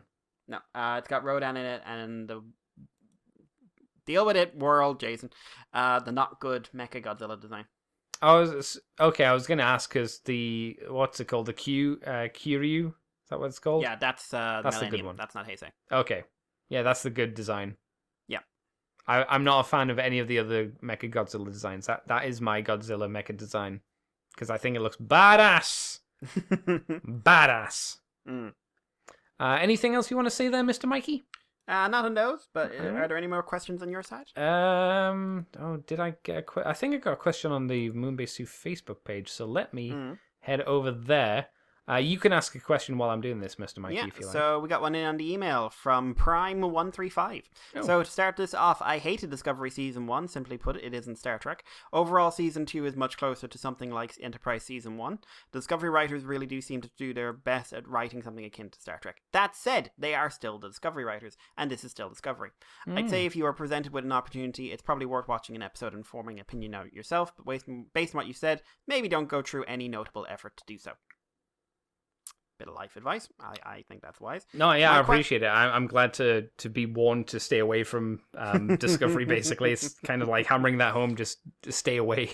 I still need to check out the Orville Season 2. Yeah, oh, yeah. Again, not amazing, but they have some really good... There's got, like, some great episodes in there, and the rest of it's fun. Like a Star Trek Season 2. Yeah, kind of, yeah. Yeah. My question, as I love the abundance of Godzilla talk, should the MonsterVerse continue past Kong versus Godzilla? Ooh, that doesn't seem likely. No, well, we'll see. That doesn't seem likely. What monsters would look best with the US style redesign? Oh. Who do you want Godzilla to lay the smackdown on? Personally, I'm hoping Biollante turns up at some point, and would love to see Destroyer based on a certain plot point in King of the Monsters. I think that would make sense. I will say, though, after seeing his concept art in the King of the Monsters art book, while I would love to see a certain giant mechanical death chicken, aka Gigan, I would hope they take his design far more in the Final Wars direction, unless in the show. I think in life in general. Yes. So also, a mecha Gigan where he has the double chainsaw arms, which they wouldn't do, but that's the best version of him. Yes. Because you know what's better than a chainsaw, Mikey? What? 4 chainsaws. That do nothing. And then have a chainsaw on his tummy as well. Yes. So let's say Kong versus Godzilla is not the final one. Mm-hmm. To be honest, I'm fine whether or not it was popular. I'd be fine with it being the final one. Yeah. Because weirdly enough, I kind of want Godzilla to die at the end of it.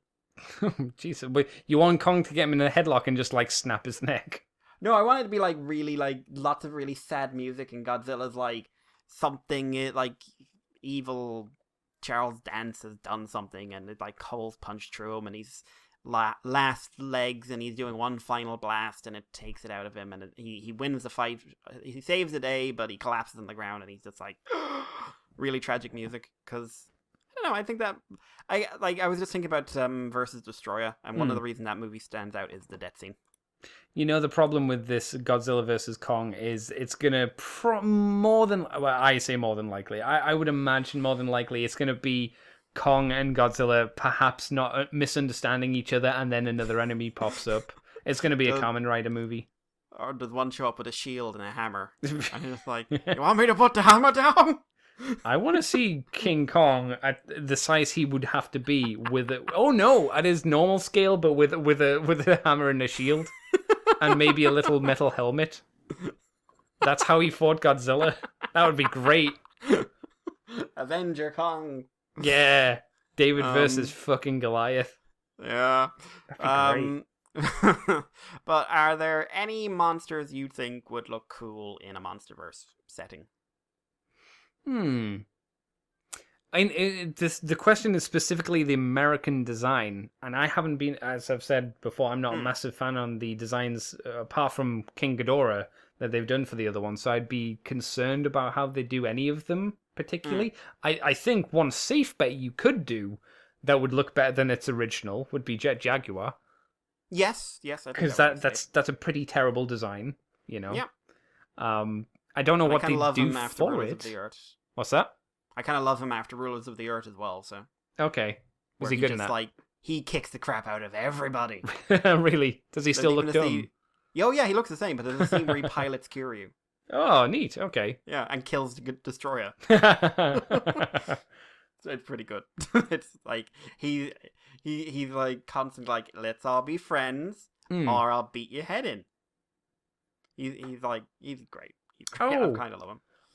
What's the creature, Mikey, from Final Wars that teams up with the armadillo, spiky animal, and King the spider? Caesar. Yeah, King Caesar. That's not a great design, and I think you could redesign that into like the Chinese lion better. I think that might translate better nowadays because he could probably make it a four-legged animal thing. Yeah.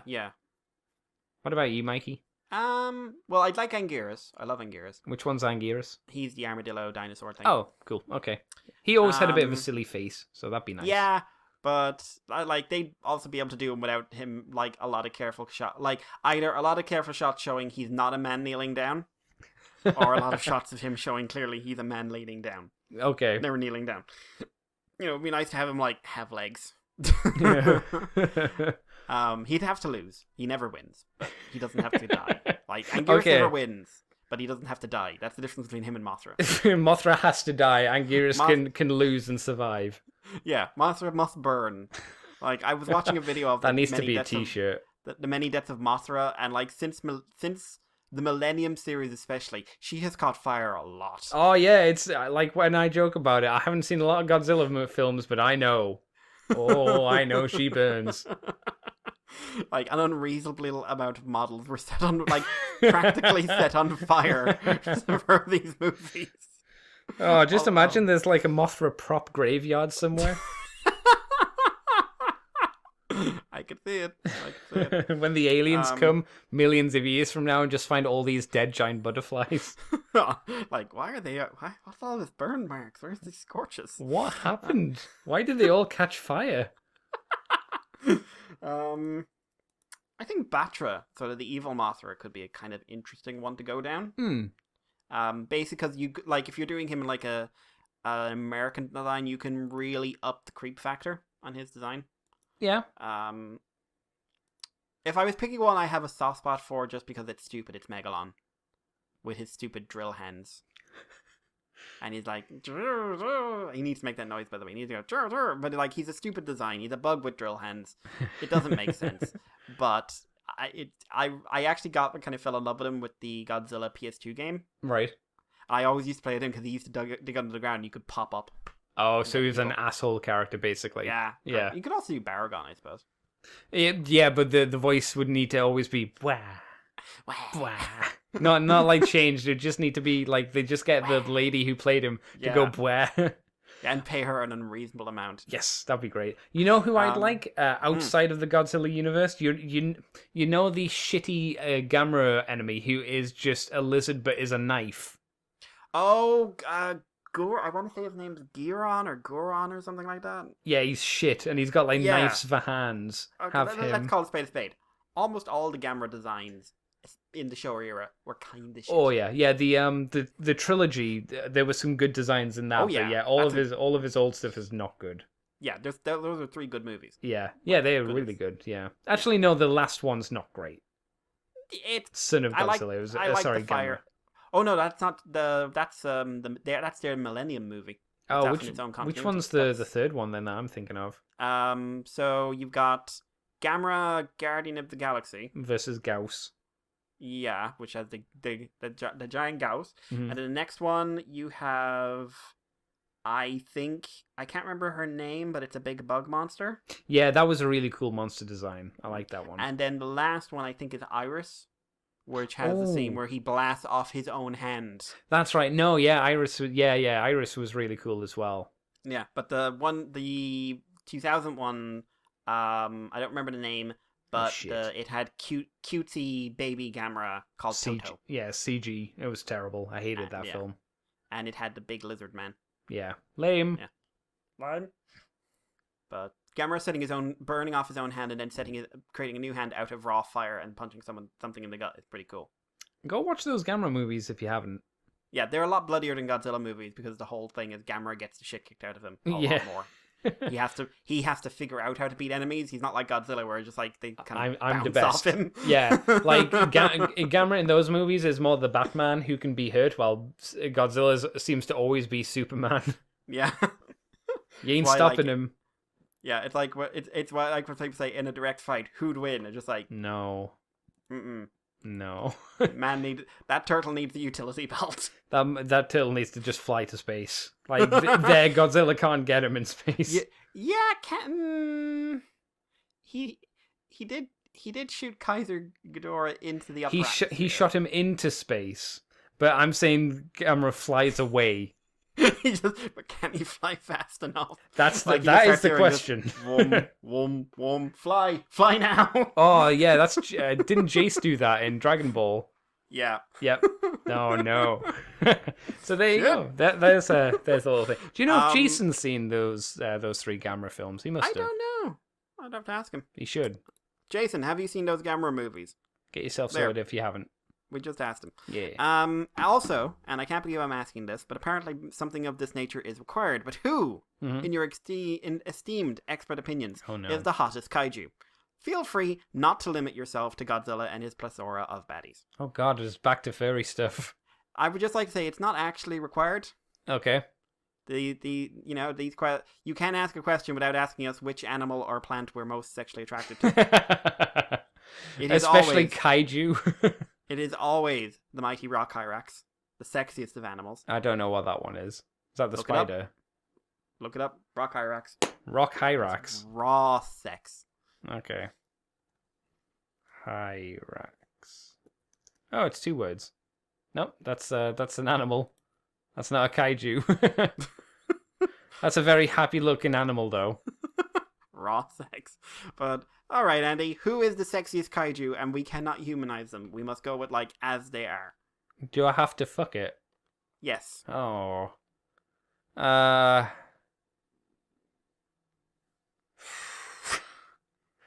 Can I take a gun to the head first and just be a corpse? You have to experience, you are still your own size, and they are very much the top. I guess Mothra. Not the American Mothra, though, the fluffy Mothra. Because at least it's cute. I'm going Biollante. Wow, okay. If I'm doing this Japanese, I'm going tentacles. Yeah. If we're doing this, we're going whole hog. To be fair, though, I have a feeling neither you nor I could satisfy a kaiju. I think it would be very much disappointing for them in the end. Yeah. I like the thing. It's like, so how did you find your experience? You're asking Mothra. Fairly disappointing. I was underwhelmed. But she's trying to be nice about it. Yes, I wouldn't come back again for the service. She's like, but they were lovely. They tried. They tried their best. They were so friendly. I didn't catch fire, so that's a plus. Godzilla, they were shit. Fucking dicks. I've had better. Alright, Godzilla, alright. Fuck's sake. Arsehole. Geigen's into BDSM. We have a question from John Stone on the Moonbase 2 Facebook page. Go ahead. Hello, denizens of the Moonbase 2 podcast. I have a question regarding some KO Transformers on eBay. We'll try our best. I've recently started collecting again and have been pursuing eBay quite frequently. Looking for steals. I saw a Chinese KO by Wei Jiang and Jinbao, and I was quite impressed with the aesthetics and price. Yes, they usually do quite good stuff. I'm afraid that it would be you get what you pay for, with these. Do either of you gentlemen know of the quality and related information on these figures? I'll look at. You've got a Wei Zhang, don't you? I'll NG for steel. I do have some ones. The problem is some of them differ in quality, but for the most part, Wei Zhang I know for a fact because I've got the Skull Cruncher. I've got the Hard Head. Do I have any more of the Headmaster ones? I don't know. I do have the Wei Zhang. At least they're classed as Wei Zhang, but they're another part of Wei Zhang, the Predator King stuff. And they're all good quality. The only thing that you usually get with at least Wei Zhang is where the figures come off of the sprues. Sometimes sometimes you'll have extra fluff where you'll need to cut it off with a knife or something, or sometimes it'll be a gouge where the plastic's kind of just being ripped out. It's not massively noticeable, but it is something. For the most part, in terms of quality, they hold up very well. I don't know about Jin Bao. I think they do the movie ones, don't they? Yeah, I think so. I think. The best course of action, I would say, is if any of these kind of do interest you, maybe buy one as a tester, just because it is so cheap. And if it isn't great, find a kid to throw it at and be like, there you go. As long as you don't literally throw. The Moonbase 2 does not advocate throwing toys at kids. Unless it's really funny. Unless it's really funny. But it needs to be really funny.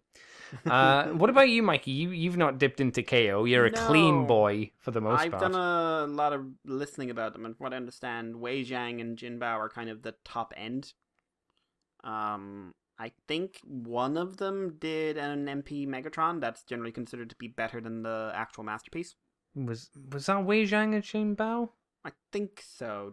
It's basically... Yeah, it's hard. There's a few of those... We've moved into an interesting period where some of these knockoff companies are making money by saying we can do it cheaper and we can do it better. Yeah.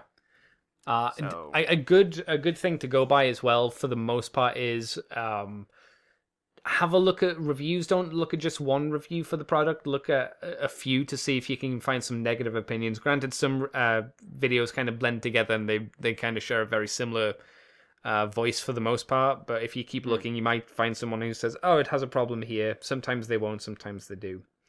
But I've not had a terrible experience with any of the ones I've picked up, but it is something to be aware of, that sometimes the plastic flash from the molds can be a bit irritating, where you have to go through the entire figure and scrape it down with a knife. But, you know, for the price, you can usually not complain too much.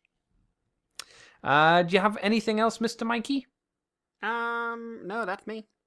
Right, where can people find you on the internet, Mr. Mikey? You can find me on Twitter at Irish Paleo and YouTube as GWolfV3. If you'd like to send us any feedback, guys, you can send it at themoonbase2@gmail.com. We also accept it on Twitter and Facebook, and on our individual Twitters if you want to harass us that way. Please don't. We've got no other friends. I don't know. That made sense in my head, but it doesn't now. If you'd like to support us on Patreon, you can also send us a message there. Andy, what about yourself? You can find me on Twitter as CCTFW, on YouTube as Corporate Commander TFW. You can find this podcast on the Moonbase 2 forums, on Twitter, on iTunes, on Facebook, or on Libsyn, or on YouTube as Moonbase 2 Transformers Podcast. And you can head over to the Moonbase 2 Patreon page, which is patreon.com/Moonbase2. Do $2 each month. You get the extended version of From the Files of Teletran 2, which we'll need to record at some point, Mr. Mikey, I think, right? Yes, I believe it's going to have to be this week. Okay. And you get that a week early, and you also get a Moonbase Woo Woo for the month as well, which we need to hammer down for what we want to do for that as well at some point. Also, while I think about it, I did actually do another podcast this week, so I'll shell it out. You did. Yes, I did a show for Podvocacy Network. I nearly murdered it there. With Jason Kirk, we discussed Godzilla King of the Monsters. Check it out at podvocacy.com. The new movie or the original? The new one. Okay. King of the Monsters original is basically just, hey, isn't Raymond Burr cool? Yeah, I don't know. Okay. he's a cool guy. He's very tall. So yeah, that was really fun. That was a really fun recording. And if you just want to hear two people geek out over a movie, talk to us there. Yeah, that's it for me. Cool. Right. Well, thank you for joining me, Mr. Mikey. I hope you enjoy your future gaming adventures when you have free time to do so, of course, and you're not, weighed down by work. You still need to buy a new TV so you can actually play them without the distraction of everybody trying to interrupt your fun. I'm just saying, for your own sake. That is true. Yeah, that is true. So until next week, everybody, we will catch you next time for Moonbase 2. Bye-bye. You are now leaving Moonbase 2. And we're done. And we're done. And we're done.